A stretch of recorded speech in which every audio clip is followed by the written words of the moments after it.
नमो अर्हन्ताणं नमो सिद्धाणं नमो आयर्याणं नमो वज्झायाणं नमो लोये सबसाहुणम्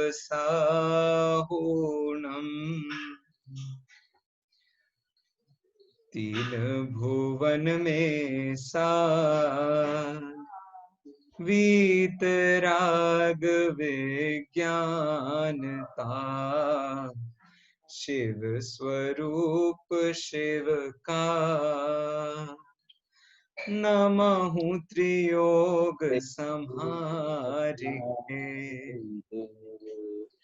चलिए कक्षा प्रारंभ कर रहे हैं हम। कल हमने देखा था दौलत राम जी का जीवन परिचय, साथ में छेढाला के बारे में। छेढाला कब लिखी गई, कब पूरी हुई। अच्छा, शायद मैंने ये आपको बताया नहीं है। अभी बताता हूँ। इसके अलावा छेढाला में किस प्रकार के अलंकार हैं, छेढाला में किस प्रकार के प्रस्तुतिकरण किए गए हैं, उसमें पद्य में सिद्धांत को बताने की एक अनूठी शैली बताई गई है, उसमें अध्यात्म का निचोड़ पाया जाता है, संगीत का उसमें बहुत सुंदर रस परिपाक होता है, भाषा उसकी ब्रज है। ऐसे हमने कई सारे बिंदुओं पर चर्चा की थी। अन्य ग्रंथों के साथ उसकी कैसी समानता है, ये सारे विषयों को हमने देखा था। एक बार मैं अलंकारों को और आपके सामने प्रस्तुत करना चाहता हूँ ताकि आपको उनका सामान्य परिचय हो सके। स्कूल कॉलेज में आपने हिंदी में पढ़ा जरूर होगा अलंकारों को, बस थोड़ा सा छेढाला में किस प्रकार से अलंकार पाए जाते हैं अपन बस उतना देख रहे हैं। ठीक है, देखिए चलो, खेलना शुरू कर दिया किसी ने? अच्छा चलो। हाँ, तो छेढाला के अलंकारों को जब आप ध्यान से देखेंगे तो आपको बहुत सारी चीजें उसमें देखने को मिलेंगी। सबसे पहला अलंकार मैंने यहाँ डाला है अनुप्रास अलंकार। अनुप्रास अलंकार में एक शब्द हिंदी में सामान्यतया प्रथम वर्ण रिपीट होता है। संस्कृत में प्रथम भी हो सकता है, अंतिम भी हो सकता है, तो वो वाली बात है। कृमि कुल कलित, इसमें क शब्द बार बार आया है, इसलिए ये अनुप्रास अलंकार है। ऐसे आपको दो दो शब्दों वाले तो बहुत मिल जाएंगे, जैसे वीतराग विज्ञानता, व शिव स्वरूप शिवकार, शिव शिव, वैसा। यहाँ जो अनुप्रास अलंकार है वो अनुप्रास अलंकार में तीन शब्दों में एक साथ क मिल रहा है, इसलिए अपन ने उसको रखा है। अगला देखिए श्लेष अलंकार, जिसमें एक ही शब्द के अनेक अर्थ होते हैं। तो यहाँ शिव स्वरूप शिवकार, तो शिव शब्द के दो अर्थ बताए गए। एक तो मोक्ष, जो कि जिसका स्थान अलग है, और दूसरा मंगल। एक और अर्थ कर सकते हैं आप इसका, मंगल का मतलब कल्याण भी होता है, वैसे एक और अर्थ कर सकते हैं सुख। तो इस दृष्टि से श्लेष अलंकार इस शिव शब्द में भी आप मान सकते हैं। अगला देखिए पुनरुक्ति प्रकाश नाम का एक अलंकार होता है, जिसमें एक ही शब्द बार बार प्रयोग किया जाता है, उसका अर्थ नहीं बदलता। यमक अलंकार में भी एक शब्द बार बार यूज होता है, लेकिन हर बार उसका अर्थ अलग अलग होता है। यहाँ जो तिल तिल करके शब्द दिया है, तिल तिल करें देह के खंड, या धर धर मर्यो सही बहु पीर, मतलब ये जो शब्द दिए हुए हैं यहाँ पर सेम अर्थ है, लेकिन रिपीट इसलिए किया गया है क्योंकि उस पर वजन डालना था। तो नरकों में आपके बहुत छोटे छोटे छोटे छोटे टुकड़े करता है एक दूसरा नार की, उसके लिए तिल तिल करें।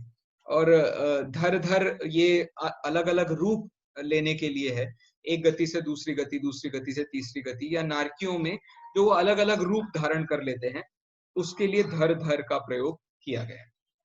अगला अलंकार देखिए उपमा अलंकार है। उपमा अलंकार में कोई ऐसा एक शब्द होना चाहिए जिससे उपमा बिठाई गई हो। तो यहाँ पर यथा शब्द देखिए आप, ज्यो शब्द देखिए, समान शब्द देखिए, ये सब शब्दों के द्वारा उपमा अलंकार का प्रयोग हमें समझ में आता है। कही मुनि यथा, जैसा मुनियों ने कहा। अब ये जैसा तो आप हटा भी सकते हो भले, लेकिन त्रस पर्याय वो क्या है, दुर्लभ लही ज्यों चिंतामणि त्यों पर्याय लही त्रस तणी। तो त्रस पर्याय को चिंतामणि के समान बताया है। मेरु के समान लोह गली जाए, मेरु के बराबर आप लोहा यदि रखें तो वो भी गल जाएगा, इतनी शीत उष्णता था वहां पर, इतनी गर्मी और ठंडी पड़ती है। अगला देखिए रूपक अलंकार। इसके मुझे जरा उदाहरण कम मिले, लेकिन सबसे बढ़िया उदाहरण उसके तीसरे छंद में ही है। मोह महामद पियो अनादि, भूल आपको भरमतवादी। सो अनादि काल से जीव ने मोह रूपी मदिरा का पान किया हुआ है। ये बात यहाँ से ऐसे पता चलती है। फिर देखिए अतिशयोक्ति अलंकार भी आपको इसमें मिल सकता है। वैसे नरकों का दुख बताने में आप कुछ भी बताओ कम ही है, लेकिन फिर भी हमने थोड़ा सा अतिशयोक्ति का स्वरूप बताते हुए कहा है, कोटि जीभ तय जात न बने, मतलब कोटि करोड़ जीभों के द्वारा भी हम उनके दुखों का वर्णन नहीं कर सकते। अब ये कहकर के भी दौलत राम जी वर्णन तो कर ही रहे हैं ना, तो उस दृष्टि से देखा जाए तो ये अतिशयोक्ति अलंकार भी माना जा सकता है। फिर एक अन्योक्ति अलंकार का बहुत अच्छा प्रयोग है। आप अन्योक्ति अलंकार भी मान सकते हैं, या इसे आप मानवीकरण अलंकार भी मान सकते हैं। श्वभ्र सागर में पर्यो, सामान्यतया हम पर्यो का मतलब होता है आराम से लेट जाना, लेकिन बहुत लंबे समय के लिए लेट जाना, इसका मतलब होता है पर्यो। यहाँ पर लेकिन लंबा समय तो सही है, लेकिन नरक में आपको लंबा समय बिताने के साथ साथ कोई आराम नहीं मिलता है, इसलिए पर्यो शब्द अन्योक्ति है। कहना चाह रहे हैं लंबा समय, लेकिन यूज ऐसा वर्ड कर रहे हैं जिससे आराम समझ में आ रहा है, तो ये अन्योक्ति अलंकार है। स्वभावोक्ति अलंकार तो आपको बहुत जगह मिल जाएगा। तो जो जननी उदर वस्यो नवमास, अंग सकुचते पायो त्रास, ये स्वभावोक्ति है, मतलब जैसा होता है वैसा ही बताया है, कोई इधर उधर चेंज नहीं है, जो बात थी उसको सीधा का सीधा बताया है। ऐसे आप और भी बहुत सारे अलंकार लगा सकते हो, मैंने कुछ अलंकारों को लगा करके आपके सामने बात रखी है। अब कुछ लोगों का, कुछ विद्वानों का छेठाला पर कैसा अभिमत है वो आपके सामने यहाँ पर लिखा हुआ है। मैं चाहूंगा कि अपने कुछ विद्यार्थी उसमें से एक एक दो दो पढ़ें। एक सेकंड में अरे रे, हाँ आज बच्चे जरा कुछ कम दिख रहे हैं मुझे। कौन है भैया ये? ओम, हाँ ओम मुक्किरवार। गुरुदेव श्री का छेठाला पर क्या विचार है, जरा पढ़ के बताइए सबको। पंडित श्री दौलत राम जी ने अपनी शक्ति अनुसार शास्त्रों का निचोड़ करके इस छेठाला में गागर में सागर की तरह भर दिया है। पूर्वाचार्य के कथानुसार शास्त्र के रहस्यों की बहुत बातें इसमें डाली दी है। गागर में सागर बस भर दी बस है। बस बस बस बस, thank you, thank you very much. तो ये 2 पॉइंट इन्होंने पढ़ दिए हैं। क्षुल्लक गणेश प्रसाद जी वर्णी गुरुदेव से पहले हुए थे, तो इसलिए गागर में सागर ये जो वाक्य है ये छेठाला के लिए आज से 100 साल पहले से प्रचलित है। तो समझ लीजिए गागर में सागर, गागर मतलब गगरी, गगरी मतलब एक मटका, उसमें सागर, तो कैसे सागर आ सकता है गागर में, तो ये भी समझ लीजिए गद्य में ही उन्होंने अतिशयोक्ति अलंकार का प्रयोग किया है। चलिए, तो इस तरीके से आप देख सकते हैं 2 बातें गुरुदेव के नाम से बताई गई, पहला तो गागर में सागर, और दूसरा शास्त्रों के रहस्यों को बहुत सुंदर भाषा में निचोड़ के रूप में प्रस्तुत किया है दौलत राम जी ने, ऐसा गुरुदेव कह रहे हैं। चलिए अगला अभिनंदन जी, आगे बेटा 3 पढ़ दीजिए। अरे मना कर दिया उसने। अरे चलो आदित्य जी से पूछता हूँ। आदित्य जी दरबारी लाल जी तक पढ़िए। हाँ भैया। हाँ दरबारी लाल जी तक पढ़िए। गणेश प्रसाद जी से शुरू कीजिए, दरबारी लाल जी तक पढ़िए। अरे ये भी भाग गया, तुम लोग अच्छे भगौड़े हो यार। अच्छा रुको, अक्षत मेरी मदद करेंगे, पढ़िए अक्षत जी। गागर में सागर भर दिया है, क्षुल्लक गणेश प्रसाद जी वर्णी। छेठाला ने कवि को अमर बना दिया है। हिंदी जैन साहित्य बहुत बढ़िया। परिशीलन आध्यात्मिक जैन साहित्य का यह जग जगमाता रत्न है बहुत बढ़िया। पंडित नेमीचंद्र जी पटोरिया। यह वह कृति है जिसे पढ़कर पाठक निजानंद रस में मग्न हो जाते हैं। पंडित बस बस बस परमचंद्र बस। जैन। हाँ, बहुत बढ़िया, बहुत बढ़िया, धन्यवाद आपको बहुत बहुत अक्षत जी। ये अच्छा प्रयास है। बहुत अच्छी बातें लोगों ने उनके बारे में बोली हैं। आप एक पर भी ध्यान देंगे तो ऑटोमेटिकली आपका मन बहुत होगा उन्हें और पढ़ने का। चलिए आगे, मैंने अनम्यूट किया है किसी को, नहीं हुआ, हो गया, नहीं हुआ। हाँ जी, सम्यक जी।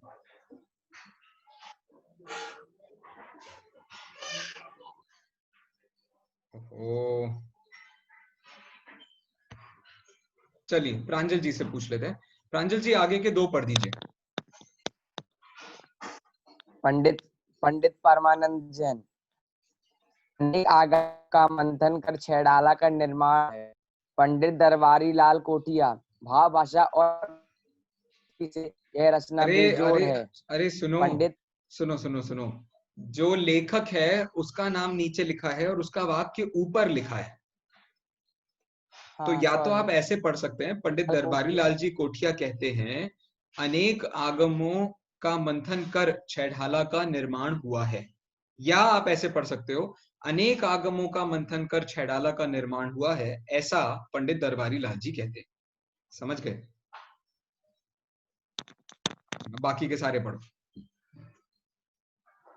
श्री नेमीचंद शास्त्री जी कहते हैं भाव भाषा और अनुभूति की दृष्टि से यह रचना बेजोड़ है। बहुत फिर बढ़िया। पंडित सुमेर चंद्र दिवाकर कहते हैं दौलत राम जी प्रबुद्ध आध्यात्मिक प्रकृति के अंत स्थल के अंतर्दृष्टा कवि हैं।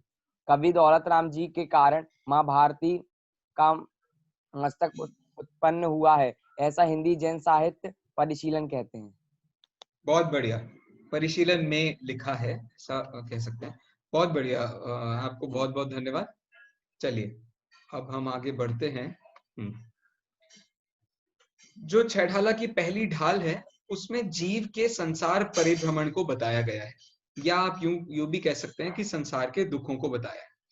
वैसे जब भी संसार शब्द का प्रयोग किया जाता है तो दुख उसमें अंतर्निहित होता है, संसरण होता है, संसरणम इति संसारः। तो उस दृष्टि से जो जिसमें दुख पाया जाता है, भटकता है व्यक्ति, उसको संसार कहते हैं। और भटकना ये शब्द अच्छा शब्द नहीं माना जाता है, नेगेटिव वर्ड माना जाता है। तो दुख उसमें ऑलरेडी छुपा हुआ है, इसलिए आप ऐसा भी कह सकते हो संसार परिभ्रमण का स्वरूप, या ऐसा भी कह सकते हैं संसार परिभ्रमण के दुख। ठीक है, ये छहढाला की पहली ढाल है। ये सिर्फ मैंने पीपीटी की दृष्टि से पूरी ढाल को यहाँ पर लिख दिया था ताकि आप इसे पढ़ सकें और इसका आनंद ले सकें। हम सबसे पहले छंद से प्रारंभ करते हैं। इसका उपाय ये होगा, एक लाइन मैं पढ़ूंगा, आपको लाइन मेरे पीछे बोलना है। मैं जिसको भी अनम्यूट करूंगा वो मेरे बाद उस लाइन को पढ़ेगा। ठीक है, चलिए। और ये चैट पर किसने ये बढ़िया सा मैसेज लिखा है? चलिए शुरू करते हैं। छंद नंबर 1, मंगलाचरण। तीन भुवन में सार वीतराग विज्ञानता। पढ़िए, सभी मिलकर के पढ़िए।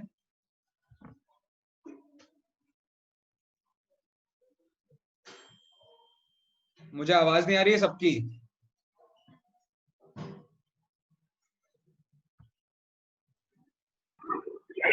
हाँ पढ़िए। भुवन में वीतराग विज्ञानता। बहुत बहुत धन्यवाद। बस बस बस, तुम आई जाओ। हाँ, अथर्व जी अगली लाइन मेरे बाद पढ़िए। शिव स्वरूप शिवकार, नमहु त्रियोग संहारिके। अरे हद है, कहाँ चला गया ये लड़का? शिव स्वरूप शिवकार नमः त्रियोग समारिके।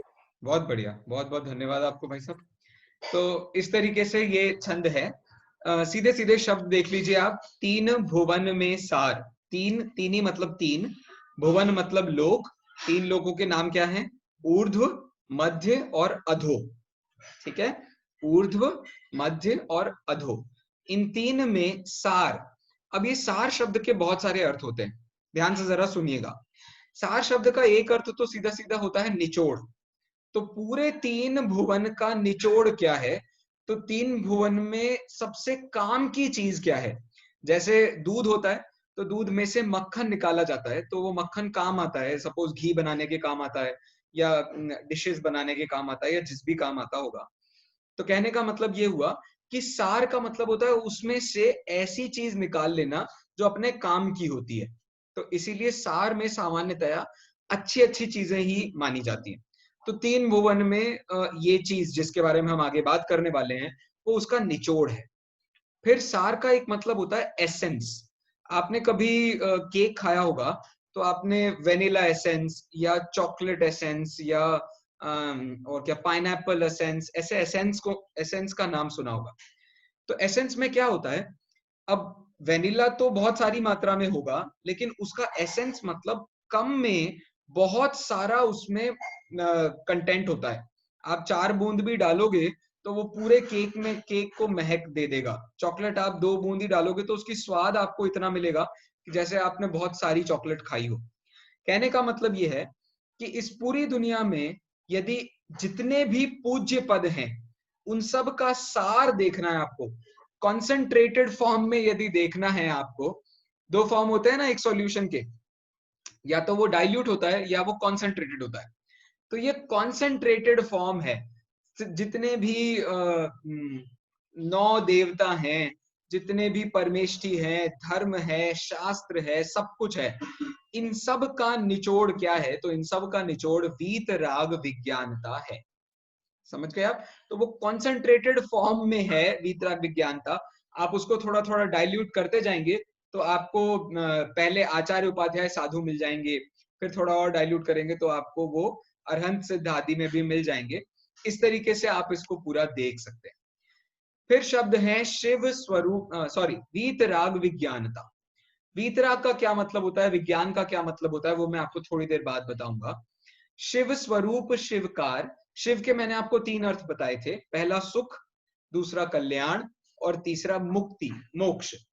तो शिव स्वरूप मतलब ये जो वीतराग विज्ञानता है वो मोक्ष स्वरूप है, वो सुख स्वरूप है, उसके अंदर ही सुख है, उसके अंदर ही समझ लीजिए मोक्ष है। और शिवकार मतलब वो शिव को देने वाला है, अर्थात मुक्ति को देने वाला है। कहने का मतलब ये हुआ यदि आपके अंदर ज्ञान गुण होगा तो आप ज्ञान दे सकते हो या उसका प्रयोग कर सकते हो।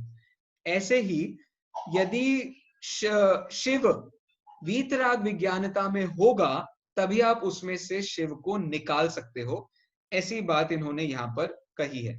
और नमो त्रियोग संहार के, 3 योगों को संभाल करके मैं उन्हें नमस्कार करता हूँ। 3 योग कौन कौन से हैं? मन योग, वचन योग और काय योग। इस प्रकार से मन, वचन, काय, इन तीनों को भी यहाँ बताया गया। और संहारी के भी 2-3 अर्थ हैं, वो मैं आपको बस थोड़ी देर में बताता हूँ। देखिए इस अगली स्लाइड को आप ध्यान से देखें तो आपको समझ आ जाएगी बात। ये ऊपर तो सिर्फ 3 भुवन में सार वाला जो छंद है वो ही लिखा हुआ है, आप चाहें तो वहां से भी एक एक शब्द देख सकते हैं। वीतराग का मतलब होता है राग द्वेष से रहित होना। विज्ञानता का मतलब होता है केवल ज्ञान। विज्ञानता का मतलब केवल ज्ञान भी होता है, सम्यक ज्ञान भी होता है। 3 लोक में, 3 भुवन मतलब 3 लोक में, सार का मतलब होता है उत्तम वस्तु। शिव स्वरूप, इसका मतलब शिव आनंद स्वरूप। और शिवकार का मतलब होता है मोक्ष प्राप्त कराने वाली। इसलिए मैं उसे त्रियोग अर्थात 3 योगों को समारी के मतलब सावधानी पूर्वक या संभाल कर नमस्कार करता हूं। देखिए आपने जो छहढाला पहले पढ़ी होगी वो छहढाला आपने जिनेंद्र अर्चना में से पढ़ी होगी या और किसी जगहों पर पढ़ी होगी। वो सब बाद में समझ लीजिए उसमें रूप बदल गया है। ये जो छहढाला आपके सामने लिखी हुई है ये छेढ़ाला उसकी मूल प्रति में से है। मतलब छेढ़ाला जो दौलत राम जी ने लिखी थी वो लिखी हुई अपने को मिली और उसमें से अपन ने इसको लिखा है, इसलिए कुछ शब्द आपको इसमें कम ज्यादा मिलेंगे, इसलिए आप चिंता मत कीजिए। ये शब्द कोई गलत नहीं है, ये शब्द भी अपनी जगह बिल्कुल सच्ची है। तुम्हारी जगह। अब जैजनिन की याद आ रही है बच्चों को? अच्छा चलो, तो 3 लोक का मतलब होता है ऊर्ध्वलोक, मध्यलोक और अधोलोक, और इन तीनों लोकों में ये देखिए आपको इसका निचोड़ के रूप में वीतराग विज्ञान का ये छोटे से पिक्चर में दिखाया है, आपको वो पिक्चर दिख रहा होगा। चलिए, अरे चलिए अगला देखिए, ये वीतराग विज्ञानता को थोड़ा और डिटेल में बता रहा है। वीतराग शब्द का मतलब क्या होता है? वीत मतलब बीत गया है, राग मतलब राग जिनका। अब ये राग मतलब सिर्फ राग नहीं है, राग का मतलब राग एक रिप्रेजेंटेटिव है। जैसे आपकी क्लास में 10th क्लास में अपन ने हेड बनाया या कैप्टन बनाया किसी बच्चे को, तो वो कैप्टन क्या कहलाएगा? वो उस पूरी क्लास का रिप्रेजेंटेटिव बताया जाएगा। तो ऐसे ही राग एक रिप्रेजेंटेटिव है 3 चीजों का, मोह, राग और द्वेष। तो क्लास में यदि बच्चों की काउंटिंग होगी तो उसको छोड़ के तो काउंटिंग होगी नहीं, उसको मिलाकर के काउंटिंग होगी। इसी दृष्टि से मोह, राग, द्वेष ये तीनों ही राग के अंतर्गत हैं।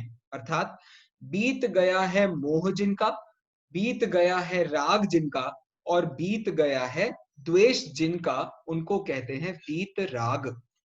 ठीक है, इस तरीके से बीत गया है राग जिनका, इसमें ये तीनों ही समाहित हो जाते हैं।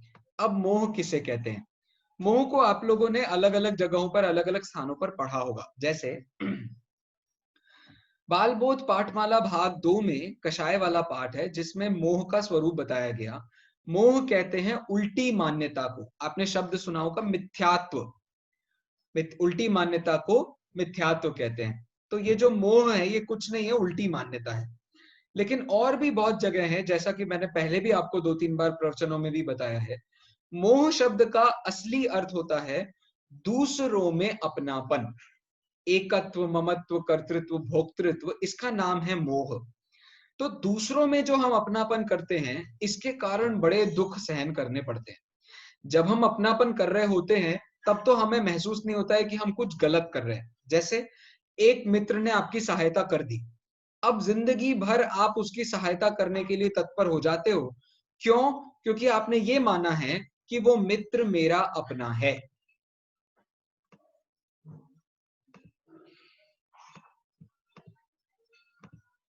तो ये जो मित्र का जो अपनापन हमने स्वीकार किया है, ये मित्र का अपनापन जो है ये कुछ नहीं है, ये बस उस मोह का स्वरूप है। फिर मम्मी पापा से जो हमें मोह हो जाता है, हम ये मानते हैं हमारी सारी दुनिया में जितने दुख हैं उन्हें मिटाने वाला कौन है?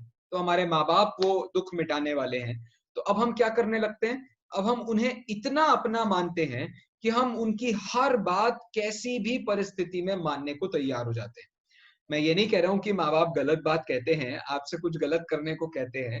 मेरे कहने का मतलब ये है कि हम बिल्कुल अंधे हो जाते हैं उस प्यार में, उस मोहब्बत में हम अंधे हो जाते हैं। तो ये जो दूसरों से अंधा मोहब्बत होती है उसको हमने मोह कहा है यहाँ पर।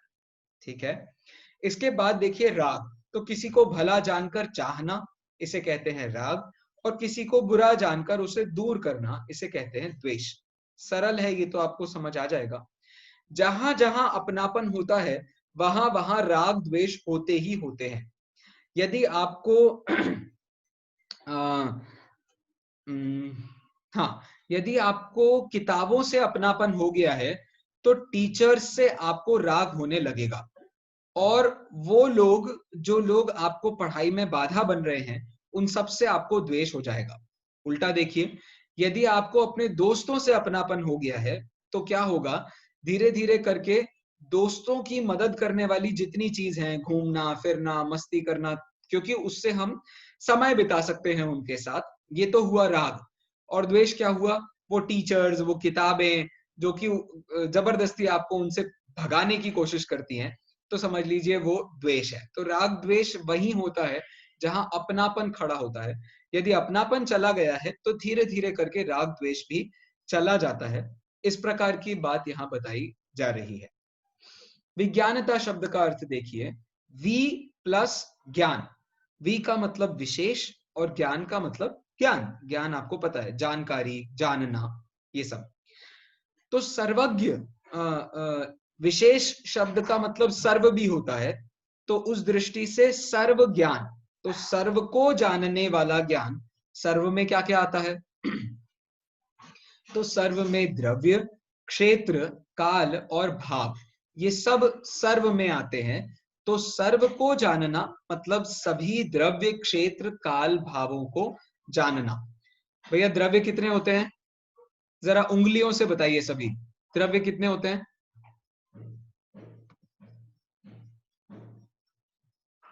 उंगलियों से बताओ द्रव्य कितने होते हैं? इतने, इतने, इतने, इतने, इतने, इतने, इतने, कितने होते हैं द्रव्य? प्रतीक तुम्हारी उंगलियां नहीं दिख रही। हाँ अब दिखी। हार्दिक कितने होते हैं द्रव्य? यश तुम्हारी एक और हाथ नहीं दिख रहा है, या तुमने एक हाथ, 5 ही होती हैं? द्रव्य कितने होते हैं यश? अरे वाह, क्या बात है यार, बच्चे तो संभव। कितने होते हैं भाई? हाँ ये ठीक है। वैभव? चलो चलो, सबने बता दिया। भैया आप सबको बहुत बहुत धन्यवाद, बड़ी समझदार विद्यार्थी हैं आप लोग। हाँ, तो द्रव्य कितने होते हैं? तो द्रव्य 6 होते हैं। बहुत बढ़िया। अब अगला प्रश्न, ये है कठिन प्रश्न। अब बताना है आपको, ये कहां पहुंच गया मैं? हाँ, क्षेत्र कितने होते हैं? ये अच्छा प्रश्न है, इसका जवाब सीधा सीधा नहीं दिया जा सकता। चलो देखें। चलो, द्रव्य के जवाब तो सब लोगों ने भेज दिया, आप सभी को बहुत बहुत धन्यवाद। अगला मुझे बताइए, हाँ क्षेत्र बताइए, क्षेत्र कितने होते हैं? देखिए क्षेत्रों को बहुत हिसाब से डिवाइड किया जा सकता है। वैसे सबसे बड़ा क्षेत्र है आकाश को क्षेत्र कहते हैं। आकाश को डिवाइड कर दो, लोकाकाश अलोकाकाश, क्षेत्र का डिवीजन हो गया। आप स्थान को और भी तरीके से डिवाइड करते हो, जैसे भोग भूमि, जैसे कर्म भूमि, ये भी डिवीजन पाया जाता है। आर्य खंड, म्लेच्छ खंड, ये भी क्षेत्रों का विभाजन है। क्षेत्रों के विभाजन में 3 लोक, ये भी क्षेत्रों का विभाजन है। ऊर्ध्वलोक, मध्यलोक, अधोलोक, ये भी क्षेत्रों के विभाजन में आ सकता है। तो इस प्रकार से क्षेत्र हुए, ठीक है। जनरली हम सभी द्रव्यों को जब क्षेत्रों के हिसाब से डिवाइड करते हैं तो उसको हम अस्तिकाय भी कहते हैं, ठीक है। चलिए आगे बढ़ते हैं। काल, काल तो मेरे ख्याल से मुश्किल नहीं है, काल सब लोग बता सकते हैं। उंगलियों से बताइए जरा फटाफट, काल कितने होते हैं? 25, 30, 100, 150, 500, बोली बढ़ा रहा हूं भैया मैं। 2 काल होते हैं। ओम कितने काल होते हैं? तुम्हारी उंगलियां कैमरे के सामने ठीक से लाओ और थोड़ा अपने फेस के पास करो। 2 होते हैं काल? अच्छा, कौन कौन से 2 काल होते हैं ओम? 3 काल होते हैं ना भाई, भूतकाल, वर्तमान काल और भविष्य काल। मतलब जनरली, बाकी हाँ आप विभाजन बहुत कर सकते हो, वो अलग बात है। तो निश्चय व्यवहार काल भी भेद बन सकते हैं। जनरली काल के जो विभाजन हम करते हैं वो 3, भूत, भविष्य, वर्तमान। वैसे काल द्रव्य से यदि किए जाए तो निश्चय काल, व्यवहार काल, ऐसे भी भेद हो सकते हैं। फिर इसके बहुत सारे भेद भी हो सकते हैं। सेकंड्स इसके भेद हैं, मिनट्स इसके भेद हैं, ऐसे बहुत सारे भेद आप अपने आप इसके बहुत सारे भेद कर सकते हो। चलिए, बहुत बहुत धन्यवाद सभी को उत्तरों के लिए। और अगला है भाव। अब आएगा असली मजा। अब मुझे बताओ भाव कितने होते हैं?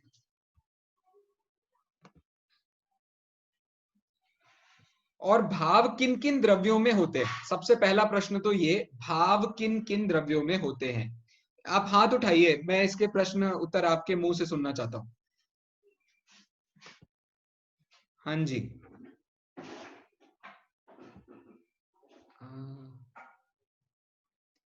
स्क्रीन पे आप हाथ उठा, मतलब रेज हैंड कीजिए।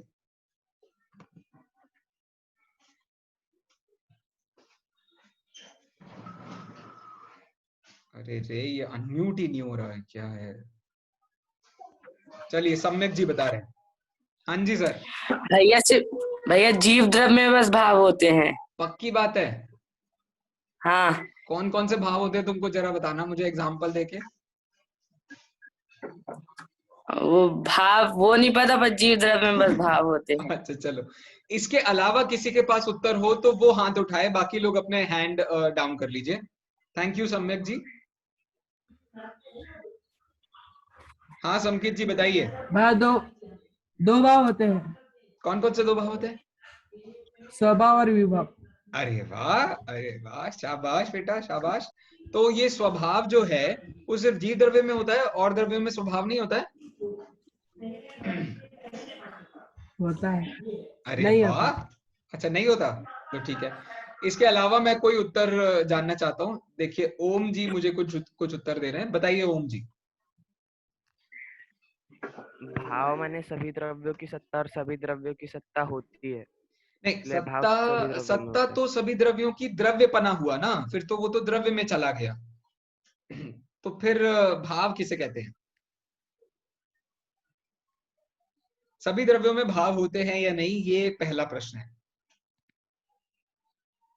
जीव द्रव्य में भाव होते हैं सिर्फ। अच्छा चलो, जीव द्रव्य में भाव होते हैं। अब मैं आपको भाव बताता हूं। भाव वास्तविक रूप में कहते हैं गुणों को। हर द्रव्य के अंदर जितने गुण होते हैं वो सब उसके भाव होते हैं। तो अब यही गुणों में जो परिवर्तन होते हैं, आप उनके हिसाब से जीव द्रव्य के भाव बता रहे हो, लेकिन भाव का मतलब होता है गुण। यदि ये काल नहीं लिखा होता ना, तो भाव का मतलब पर्याय भी होता है। प्रवचन सार में इस विषय का बहुत खुलासा है, जाने दीजिए। भाव का मतलब क्या होता है? उसके गुण। तो बताइए सभी द्रव्यों में कोई ना कोई गुण होते हैं कि नहीं होते हैं? आपने पढ़ा है ना बाल बोध पाठमाला भाग 3 में द्रव्य गुण पर्याय नाम का पाठ है। उस पाठ में ये बात बताई गई है कि सभी द्रव्यों में गुण होते हैं। गुण दो प्रकार के होते हैं, सामान्य गुण और विशेष गुण। अब जिन भावों की आप बात कर रहे हैं, जैसे स्वभाव विभाव, ये स्वभाव विभाव भी सिर्फ जीव द्रव्य में नहीं होता है, पुद्गल द्रव्य में भी स्वभाव विभाव होते हैं। ये जो कर्म रूप परिवर्तन होता है ना पुद्गल में, ये उसका विभाव है, और उसका जो सहज रूप में पुद्गल के रूप में परिणमन होता है वो उसका स्वभाव है। तो स्वभाव विभाव, अस्तित्व, वस्तित्व, द्रव्यत्व, प्रमेयत्व, गुरु लघुत्व, प्रदेशत्व, ये सब उसके गुण हैं। तो ये सब जीव कहो, पुद्गल कहो, धर्म अधर्म, आकाश काल, कुछ भी कहो आप, ये सब गुण उसके भाव है। उस दृष्टि से सभी द्रव्यों में भाव पाए जाते हैं। तो ये जो हमारे सर्वज्ञ हैं, वो सभी द्रव्यों को, सभी क्षेत्रों को, सभी कालों को और सभी भावों को अनंत अनंत होते हैं। द्रव्य भी अनंत, क्षेत्र भी अनंत, काल भी अनंत, भाव भी अनंत। इन सब अनंतों को जानने वाला कौन है? तो इन सब अनंतों को जानने वाले हमारे सर्वज्ञ परमात्मा होते हैं। ठीक है, चलिए। ओम जी का हाथ उठा हुआ है, कुछ कह रहे हैं सर?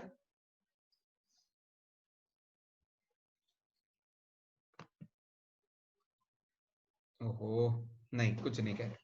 चलिए, अब जो ये वीतराग विज्ञानता हमने देखा था, ये वीतराग विज्ञानता को 5 परमेष्ठियों पर घटाकर देख रहे हैं। ठीक है, देखिए आपके सामने स्क्रीन पर अरहंत सिद्ध, ये पूर्ण अरहंत, पूर्ण वीतरागी और पूर्ण ज्ञानी होने से ये पूर्ण सर्वज्ञ, ये पूर्ण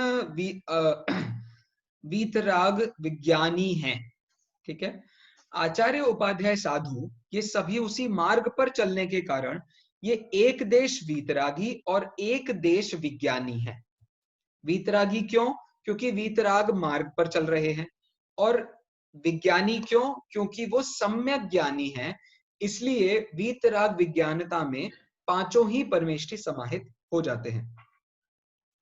चलिए आगे देखते हैं। इसके बाद शिव स्वरूप शिवकार। शिव का मतलब जैसा आपको बताया, मोक्ष, कल्याण या सुख। कल्याण का मतलब दूसरा मंगल भी होता है, तो आप इन सब शब्दों को मान सकते हैं। स्वरूप के लिए शब्द अपन ने यहाँ डाला है मई। तो जो मोक्षमयी है, जो कल्याणमयी है, जो सुखमयी है, उसको हम शिव स्वरूप कहते हैं। और जो मोक्ष करने वाला है, कल्याण करने वाला है, सुख करने वाला है, देने वाला भी आप समझ सकते हैं, उसको हम शिवकार कहते हैं। तो सीधी बात है, जिसके पास जो होगा उससे वो मिलेगा। यदि आपके पास में गुस्सा है तो आपसे गुस्सा मिलेगा, यदि आपके पास में मान है तो आपसे मान मिलेगा, यदि आपके पास में आत्मा है तो आत्मा से आत्मा मिलेगा। इस तरीके से शिव स्वरूप शिवकार मतलब सुख, आपके पास में सुख गुण है तो सुख मिलेगा, ज्ञान गुण है तो ज्ञान मिलेगा, दर्शन गुण है तो दर्शन मिलेगा। ऐसा अर्थ इसमें से समझना चाहिए। फिर 3 योग तो आपको पता ही है, मन योग, वचन योग और काय योग। इन तीनों योगों को संभाल कर, तो 2 अर्थ हैं। एक तो संभाल कर मतलब क्या होता है, अभी हम ऐसे बल्ले बल्ले डांस कर रहे हो तो बल्ले बल्ले छोड़ करके हम अपने हाथों को संयमित करेंगे और संयमित करके हम भगवान के नमस्कार करेंगे। फिर अभी हम समझ लीजिए फिल्मी गाने गा रहे हो तो हम उन गानों को रोक करके भजनों पर ध्यान देंगे, तो इसको कहते हैं संभालना। फिर यदि हमारे मन में बहुत ज्यादा गुस्सा आ रहा है या हमें बहुत दिमाग खराब हो रहा है या कुछ हो रहा है तो हम क्या करेंगे, संभालेंगे अपने परिणामों को। और फिर क्या करेंगे, तो इस तरीके से मन वचन काय इन तीनों को संभालना भी होता है। और फिर इन तीनों को सावधानी पूर्वक नमस्कार करना। इसका मतलब कैसे, मन से नमस्कार करना मतलब मन में अच्छे भाव रखना भगवान के प्रति, वचनों में अच्छे वचनों का प्रयोग करना, 3 भुवन में सार। अब कोई फिल्मी गाने इसमें नहीं चल पाएंगे। फिर काय से का क्या मतलब हुआ, तो जैसे हम अष्टांग नमस्कार करते हैं तो हाथ जोड़कर, सिर को झुकाकर, बाकी अपने कंधों को झुकाकर, अपने घुटनों को झुकाकर, अपने नितंब को झुकाकर, ऐसे 8 अंगों को झुका करके जो हम नमस्कार करते हैं उसको भी सावधानी पूर्वक कहा जाता है। ठीक है, यहां तक बात। चलिए आगे बढ़ते हैं। अब जितना हमने अभी तक पढ़ा है उसमें से आप कोई प्रश्न पूछना चाहें तो पूछ लीजिए। छंद नंबर 2 हम कल से प्रारंभ करेंगे। मैं चाहूंगा कल से हम थोड़े स्पीड में जाएं, क्योंकि शब्द बहुत सरल आएंगे। आपको जहां भी तकलीफ आए आप पूछें। प्रश्न आजकल आप लोग बिल्कुल पूछ नहीं रहे हैं, तो जहां भी आपको कुछ तकलीफ आएगी आप पूछ लीजिए, वरना अपन थोड़ा सा स्पीड में कल से चलेंगे। तो आज की कक्षा में हमने इस पहले छंद को देखा है जिसमें वीतराग विज्ञानता, ये जो मुख्य जिसको नमस्कार किया गया है उसका स्वरूप देखा हमने, वीतराग और विज्ञानता। इसके अलावा हमने देखा कि हम इसे शिव स्वरूप शिवकार क्यों कहते हैं, हमें कैसे इस वीतराग विज्ञानता को नमस्कार करना चाहिए। तो हमें मन वचन काय इन तीनों को संभाल कर उसे नमस्कार करना चाहिए। और वीतराग विज्ञानता क्यों महान है, क्योंकि इस तीनों लोकों में वही एकमात्र सारभूत उत्तम वस्तु है, कंसंट्रेटेड पदार्थ है, और द्रव देव शास्त्र गुरु इन तीनों के अंदर रहने वाला होने से ये 3 भुवन में सारमयी है, क्यों इसीलिए हम इस वीतराग विज्ञानता को नमस्कार करते हैं। तो 4 प्रश्नों का उत्तर 4 पदों में दिया गया है। पहला प्रश्न, किसको नमस्कार करते हैं, तो वीतराग विज्ञानता को। क्यों नमस्कार करते हैं, क्योंकि वो 3 भुवन में सार है। वीतराग विज्ञानता का क्या स्वरूप है या वो किस प्रकार का है, तो वो शिव स्वरूप है, शिवकार है। और हम इसे कैसे नमस्कार करते हैं, तो हम मन वचन काय इन तीनों को संभाल कर इसे नमस्कार करते हैं। ऐसे 4 प्रश्नों का उत्तर देते हुए ये मंगलाचरण दौलत राम जी ने किया है। हम सभी